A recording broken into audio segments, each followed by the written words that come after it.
Rapaziada, grupo G aí finalizado. Cara, a Bélgica finalmente, assim, encontrou seu jogo. Tem que ver como vai ir pro mata-mata, se foi só um jogo ali contra uma frágil Nova Zelândia, né? Que pegou o adversário mais difícil em teoria na terceira rodada e isso, né, acaba dificultando um pouco as coisas. E já tinha perdido pro Egito na segunda rodada, então tipo assim, só a vitória interessava contra uma Bélgica que, apesar de não ter confirmado tanto esse favoritismo, era a favorita do grupo principal. Então, foi uma tarefa ingrata para a Nova Zelândia, que, cara, fez uma boa primeira rodada contra o Irã, mas depois não conseguiu responder à altura do grupo que tinha, que era um grupo difícil, era um grupo que a Bélgica ali se via a Bélgica como uma favorita um pouco mais disparada e os outros três mais equilibrados. Porém, né, não foi o que aconteceu. Mas a Bélgica entendeu o que tinha que fazer e fez o que tinha que fazer para retomar essa liderança, apesar de que, na minha opinião, não sei se foi assim tão merecido. Claro, fez essa goleada, foi atrás do resultado. Essa formação com o Trossard e o Doku, acho que funcionou bem. A Bélgica fez o que ela não veio fazendo nas últimas duas rodadas, que é finalizar. Tocava muito, ficava ali ao redor da área, rodeando a área do adversário, mas não chutava, não finalizava e quando finalizava, sem muito perigo. E isso mudou nesse jogo.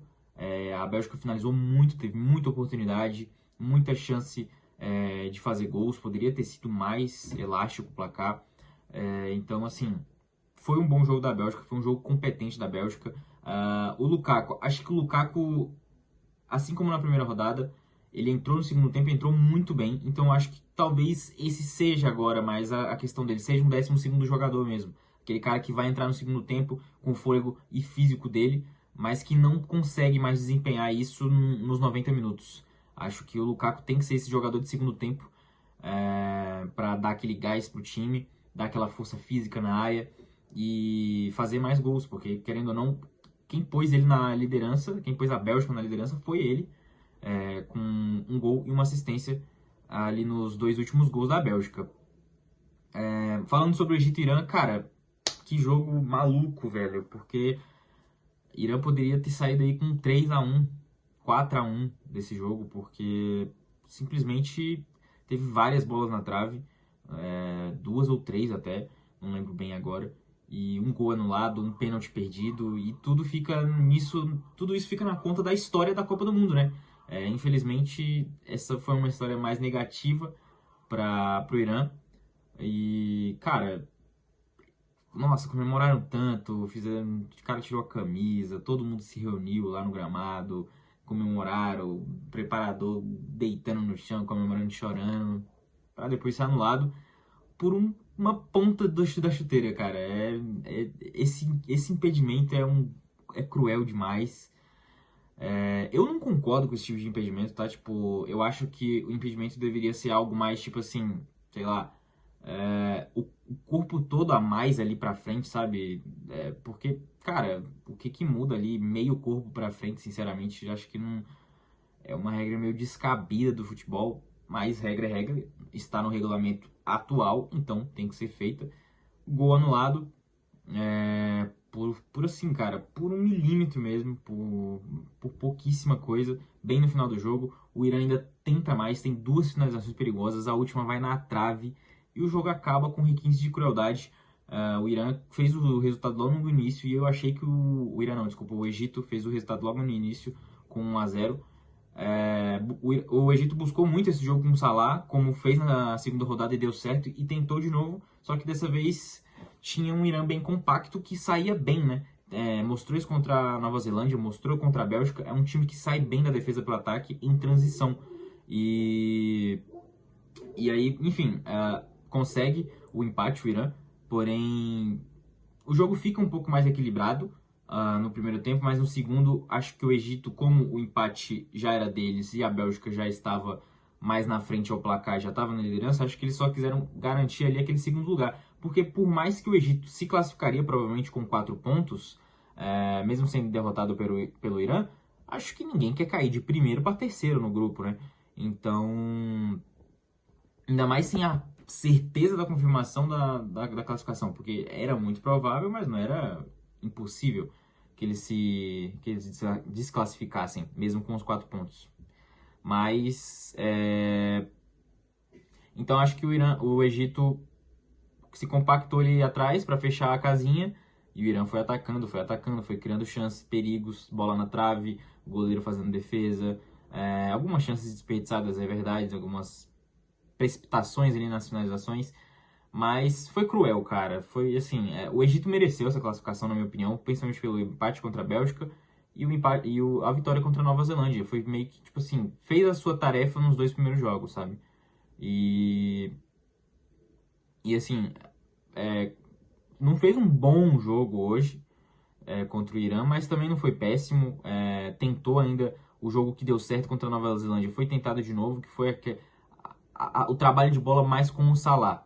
Tipo, deixando o Salah ativo no jogo, para dar passe, para dar finalização, para criar jogadas, para quebrar linha, enfim. E deu certo até ali o final do primeiro tempo, porque aí depois aquele desespero de talvez não ir para mata-mata da Copa do Mundo começou a bater e aí o time não atacou tanto quanto poderia e acabou se contentando com o empate, vamos dizer assim, e só fechando a casinha ali. Irã tentou atacar, deu certo no final das contas, apesar do gol do lado. Teve um pênalti pro Irã ainda que o Taremi erra. Que, cara, se ele faz aquele gol, acho que a história seria completamente diferente. Mas é isso, cara. Isso é Copa do Mundo, não dá pra vacilar. Talvez se o Irã tivesse ganhado aquele jogo contra a Nova Zelândia, poderia estar se classificando aí com 4 pontos. Então, são 3 jogos que passam muito rápido, que todos têm a sua importância, todos fazem diferença lá na frente. E esse à frente chegou, que é agora a terceira rodada derradeira para a classificação para o mata-mata. Mas é isso. Egito classificado, Bélgica também. A Bélgica surpreendentemente em primeiro lugar, eu achei que eles iam ficar em segundo. Mas eu acertei o bolão. Coloquei Bélgica em primeiro, antes da Copa do Mundo, né? Egito em segundo, Irã em terceiro, Nova Zelândia em último. Então, estamos andando, estamos conseguindo. Acertei o da primeiro grupo, errei grupo B e grupo C. Acertei o grupo D. Ou foi ao contrário? Agora eu esqueci. Enfim, grupo E. Não, na verdade, acertei o grupo C e errei o grupo D, né? Grupo E eu errei, feio, na verdade, né? Com a Costa do Marfim se classificando em segundo aí. Achei que o Equador ia melhor, apesar que se classificou também, né? Na Bacia das Almas. E o grupo F, eu acertei? Eu não lembro. Não, eu errei. Eu coloquei a Suécia em segundo e o Japão em terceiro. Então, estamos aí com grupo A, C e F agora. E G agora, na verdade. Acertados. E 4 errados, que é o grupo B, D, E e o F, que eu coloquei a Suécia em segundo. Por um pouquinho não acerto. Mas vamos buscar. Ainda tem grupo aí pra ir. Tem grupo pra vir. Tem o grupo da Espanha, tem o grupo da França ainda. Então vai dar bom. Vamos pelo menos terminar com saldo negativo, né? Já que não dá pra mais pra acertar tudo. Enfim, terceira rodada do grupo G concluída. Tem aí grupo I, J, K, L ainda pra terminar. Cara, tá a terceira rodada. Tudo bem que as primeiras rodadas já tem muitas histórias incríveis, mas a terceira rodada é aquela que surpreende algumas vezes, né? Já teve o Equador fazendo, enfim, o Paraguai também. E eu acho bom que as sul-americanas estejam avançando ali, né?